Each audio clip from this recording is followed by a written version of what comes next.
Hello everyone, and welcome back to my channel. I hope you're all having an amazing day. Before we jump into the video, don't forget to hit that subscribe button and give this video a big thumbs up. Let's get started. Finn was done playing nice. The tension that had been simmering under his calm demeanor finally erupted as he stormed into Grace Buckingham's office at the hospital. His jaw was tight, his eyes dark with fury. The moment he stepped inside, Grace looked up from her paperwork, surprised by the unannounced visit, but the fire in his expression warned her that this was no casual drop-in. She barely had time to stand before he launched into it. Without raising his voice, Finn made his point in the sharpest, most devastating way possible. He accused her, directly and without hesitation, of spreading a horrifying and unforgivable lie that he had cancer. A lie, he said, that could have ruined careers, relationships, and lives. Grace froze. She hadn't expected Finn to find out this quickly or to be this angry. She tried to play it off, said she was only trying to protect Steffi. She claimed she never meant to hurt anyone, that the rumor was just a whisper meant to keep Liam at bay. But Finn wasn't buying it. He leaned in, his voice colder than ice, asking how a medical professional could stoop so low as to fake a terminal illness for manipulation. Grace tried again, said she did it out of love for her daughter.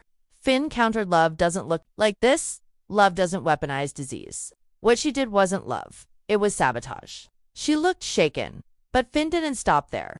He told her in no uncertain terms that he planned to report her. It wasn't just about what she did to him, it was about principle, the integrity of their profession, the lives they were supposed to protect. She begged him to reconsider, but it was too late. He turned his back on her and left, leaving her office in stunned silence across town. At the Forrester mansion, Eric Forrester sat in his study with a drink in his hand, though he had barely taken a sip. Something was eating away at him, something he overheard earlier that day between Donna and Brooke. Nick Marone. That name alone was enough to stir old resentment. But hearing Donna speculate that Nick might propose to Brooke sent Eric spiraling into quiet panic. He sat alone, replaying his history with Brooke in his mind, their love, their heartbreak, their moments of tenderness and chaos. He had tried to convince himself that he was content, that whatever Brooke chose was her right. But now, with the threat of losing her again looming large, he realized the lie he'd been telling himself. He wasn't okay with it. He never would be. As the sun began to set, Eric made a decision that would shift the course of everything.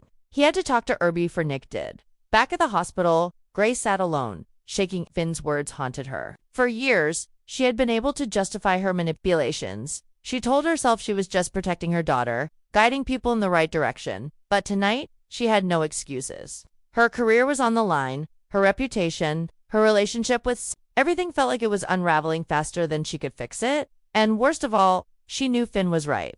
Somewhere along the way, her concern had turned into control, and now she was facing the consequences. Meanwhile, Brooke Logan was at home, curled up on the couch, unaware that two men were headed toward her doorstep, each with something to say that could change everything. She had spent the last few weeks in a whirlwind of emotions. First, it was Ridge's distance. Then, it was Nick's return, sweet, charming, familiar. He had a way of making her feel like the past didn't matter, like there was still hope. But there was a heaviness in her heart she couldn't shake. A voice inside her telling her that some paths, once walked, shouldn't be walked again.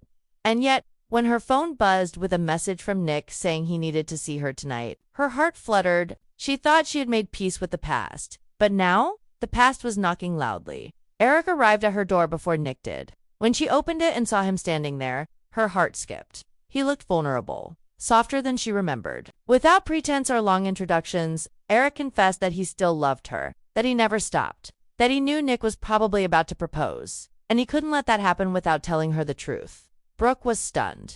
She hadn't expected this, especially not from Eric. And as much as her heart ached for clarity, this only deepened the confusion. She let him in, and they talked about what could have been, what still might be. Eric didn't pressure her. He only asked her to think, to remember, to wonder if maybe, just maybe, their story wasn't over. Nick stood outside her door minutes later, ring box in hand, unaware that Eric was inside. He was confident, sure she'd say yes, convinced that they were getting another chance at forever. But inside, Brooke was staring at two futures, one old, one older, neither of which felt like the safe choice. She was torn between a love that had history and a love that had survived history. And as she looked out the window and saw Nick approaching, her breath caught in her throat. At the same moment, Steffi sat on her patio, sensing that something in her world had shifted, though she couldn't quite say what. She hadn't spoken to Grace all day. She hadn't heard from Finn. But in her gut, she knew something dramatic had occurred, and it would only be a matter of time before it reached her doorstep. Somewhere in between honesty and heartbreak, between love and desperation, the pieces were moving fast. Grace's lie was exploding.